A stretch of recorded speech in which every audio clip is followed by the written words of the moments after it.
యేసు ప్రభు తెలియదు, నాకు చర్చి తెలియదు, పాస్టర్లు తెలియదు, వాక్యం తెలియదు, ప్రార్థన తెలియదు. కాబట్టి నా జీవితం పతనమైపోయింది, పాడైపోయింది, నాశనం అయిపోయింది, మరణానికి సమీపంగా ఉంది. ఒక దినం యేసు ప్రభు వాక్యం నా హృదయాన్ని తాకింది.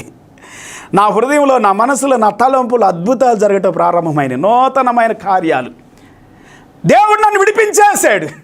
బట్టలు లేకుండా తిరిగేవాడిని రోడ్ల మీద పిచ్చోళ్ళలాగా. 1980 నుండి 86 వరకు, 86 ఏప్రిల్ నెలలో ఒక అద్భుతం జరిగింది నా జీవితంలో.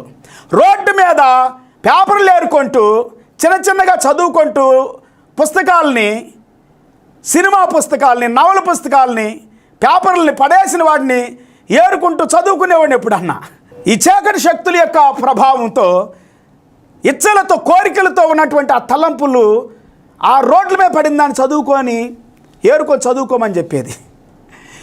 ఒక దినం యోహాను